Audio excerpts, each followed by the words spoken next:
महोदय, देश में जो उद्योग धंधा चल रहा है या देश की उन्नति करने का, देश में समृद्धि लाने का जो वैज्ञानिक या प्रौद्योगिकीय आविष्कार हो रहा है, उसमें भी उसका उपयोग पूरा हो।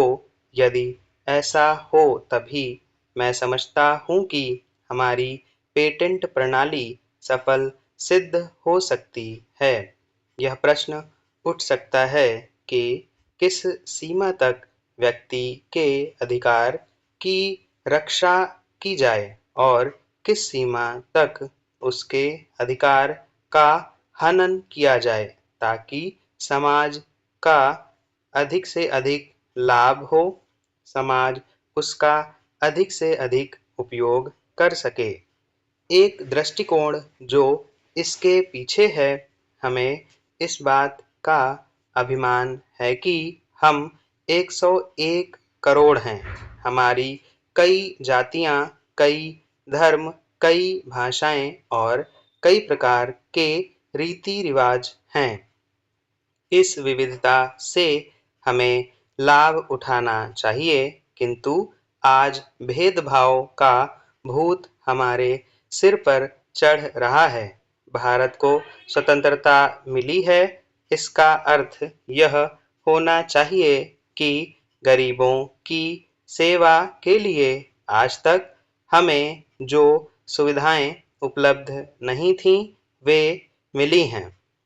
जिस प्रकार भारत ने अयोध्या के राज्य को राम का समझकर सेवक वृत्ति से राज्य का काम संभाला था, उसी प्रकार हमें समझना चाहिए कि राज्य गरीब जनता का है और उसके नाम पर उसके संरक्षक बनकर हमें उसको चलाना है। अब गरीब को ऐसा अनुभव होना चाहिए कि हर एक उसकी सेवा में लग रहा है। सूर्य के उदय होने पर धनी गरीब सबके घरों में प्रकाश पहुंचता है। ठीक उसी प्रकार स्वराज्य का लाभ सबको एक समान मिलना चाहिए। इसका सुख धनी निर्धन सबको बराबर मिलना चाहिए। जनता को हमने वचन दिया था कि स्वराज्य मिलने पर हम आपके दुख दूर करेंगे।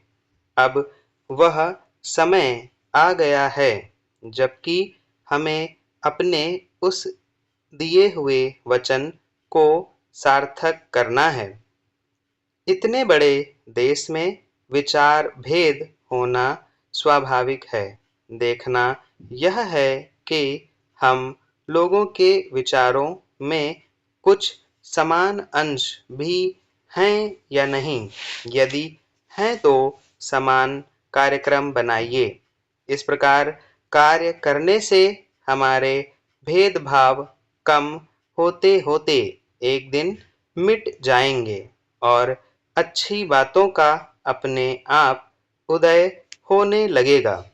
अगर उसी प्रकार भेद स्थापित करने का प्रयत्न किया गया तो लोग सत्ता के पीछे पड़ जाएंगे और स्वराज्य प्राप्त होने का आनंद हम लोगों को नहीं मिल सकेगा।